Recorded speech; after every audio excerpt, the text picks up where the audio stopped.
parole aux associations.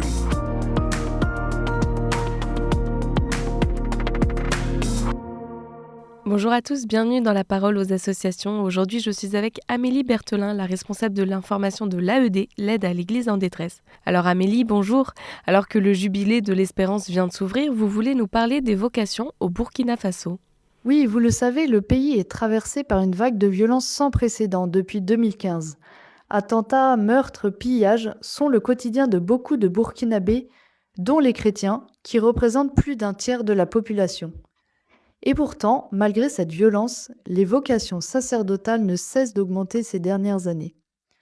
Le nombre de séminaristes est si élevé au grand séminaire de Saint-Pierre-Saint-Paul à Ouagadougou qu'il n'y a même plus assez de place pour tous les séminaristes.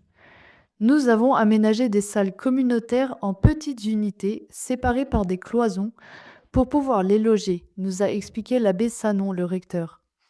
Mais cela n'a même pas suffi à pouvoir accueillir les nouveaux séminaristes. Il a donc fallu loger 22 séminaristes à l'extérieur et en envoyer 11 autres dans un séminaire au Mali. Est-ce que les jeunes hommes n'ont pas peur de s'engager ? Si, et pourtant, rien qu'à Saint-Pierre-Saint-Paul, il y a 281 séminaristes pour cette année, soit 27 de plus qu'en 2019. Et une partie d'entre eux viennent des zones rouges, c'est-à-dire vraiment dangereuses. Ils savent donc les dangers qu'ils encourent.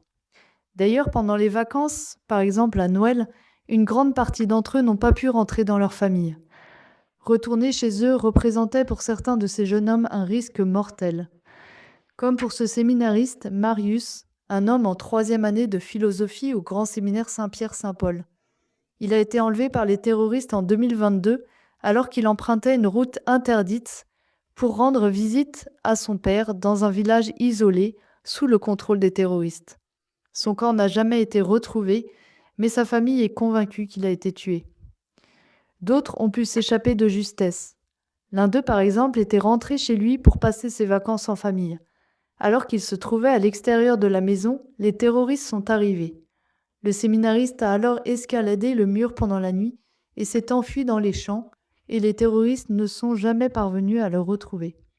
Les séminaristes sont donc, pendant les vacances, accueillis dans des centres diocésains ou des familles d'accueil, ou bien ils sont invités par d'autres séminaristes à passer les vacances dans leur famille dans des régions plus sûres. Et alors, comment se passent les relations avec les autres musulmans ? En réalité, avant l'émergence du terrorisme, la cohabitation entre musulmans et chrétiens ne posait aucun problème. Beaucoup de séminaristes ont des parents musulmans. Et bien que leur vocation ait pu d'abord susciter des déceptions, en fin de compte, ce n'était jamais un vrai problème. Cependant, aujourd'hui, on le sait, cette cohésion sociale est menacée, puisque parmi les terroristes, certains visent clairement les chrétiens et imposent la charia.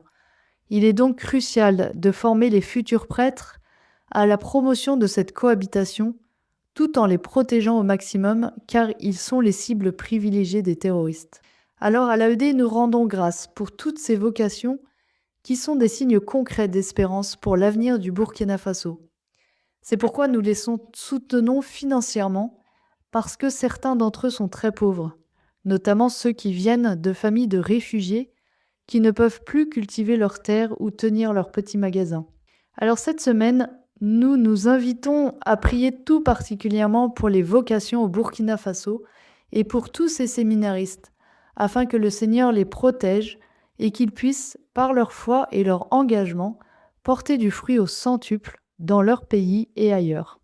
Merci Amélie pour votre partage. Je rappelle qu'on peut retrouver plus d'informations sur le site internet aed-france.org. Je vous souhaite une belle journée et à bientôt.